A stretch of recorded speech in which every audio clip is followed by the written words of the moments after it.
You know, being scared is like being made to laugh. It's an instinctive reaction. When something scary is happening, you just feel it automatically. Hey, Mark. Getting James on board this project was a home run for us.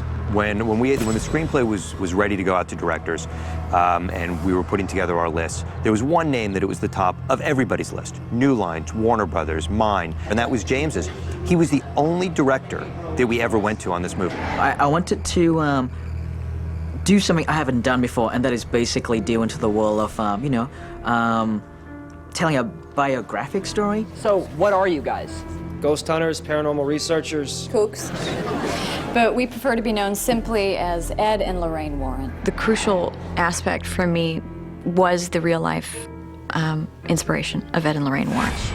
I could actually pull from a lot of the stories that they've had in the past, where they've investigated over 10,000 cases in their lifetime. And so that means, you know, a lot of great materials to pull from. James is able to elevate the level of the genre to a point where you don't necessarily need the blood, you don't need the guts to scare people.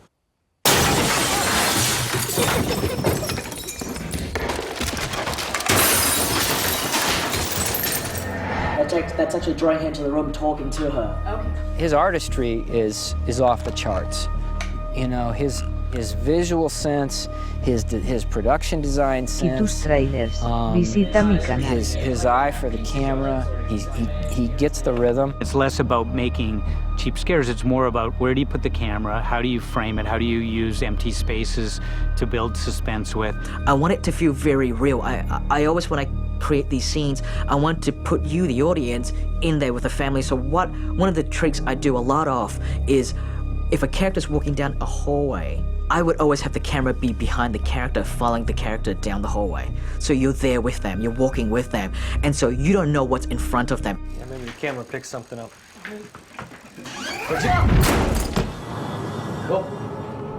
And you can see it in the actors that they respond to that they understand what he's trying to get, not only just performance-wise, but also by moving the camera in certain ways to build up the suspense and build up the scares. Sometimes you find in these kind of movies you write too many scares because you think, oh, it's just got to be scare after scare. You can't do that. You got to just build, slow it down, and then build the tension. That's one thing that James said. His first read, he goes, I love all these scares. There's just too many. He goes, we got to pull some of these out, and we're like, well, this is a horror movie, James. and he goes, we have to build the tension.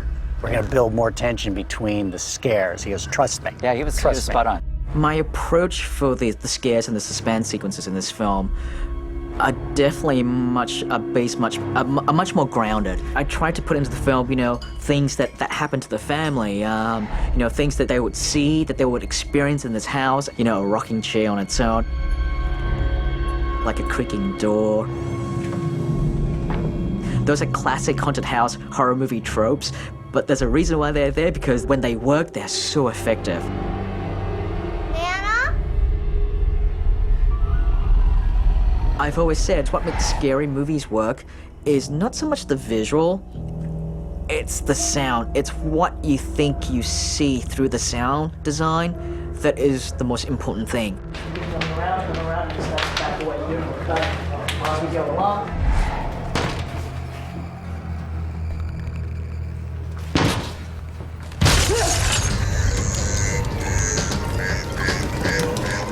There's a difference in wanting to scare an audience and wanting to trick an audience. James is one of those people that never want to trick an audience. It's not about fooling them into thinking this is something different. He loves to scare you, but he's just not going to trick you.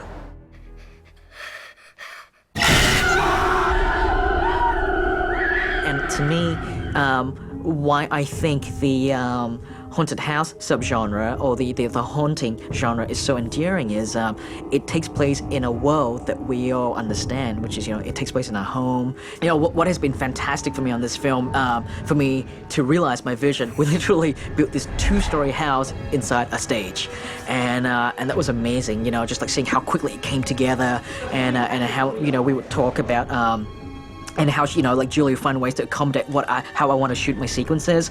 Main driving force is like, I need to achieve what the script had and what James wants, his vision.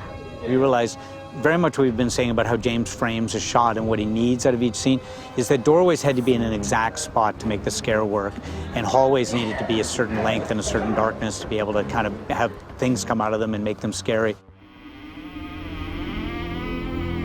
The details were so fantastic, you know? So I just love when a production designer is on that level. I just love when they've just filled in every little, they filled the canvas in. For me, I take all their stories and I try to filter it through myself. I try to think of it, you know, through my own head, going, okay, what scares me? When I first read the script, the more I started designing that end sequence, I realized, wow, that could be a really cool, iconic moment from the film. I kind of didn't want to show her face when she was transforming into like this scary person. And so the way to do that was we had Lily's character attacking someone, attacking Brad, the cop character, and biting him in the face. And in doing so, that allowed me to muzzle her with a sheet across her and basically spend the rest of the exorcism with her underneath this white sheet, you know, wrap around this white sheet tied to a chair. And then, you know, for that moment where she starts coughing and hacking out blood. You know, she coughs up the blood, but because the sheet's in front of her face, the blood sprays onto the inside of the sheet, and so it adds this extra, really sort of gritty layer to it, to what's going on. And I think it just makes it really creepy.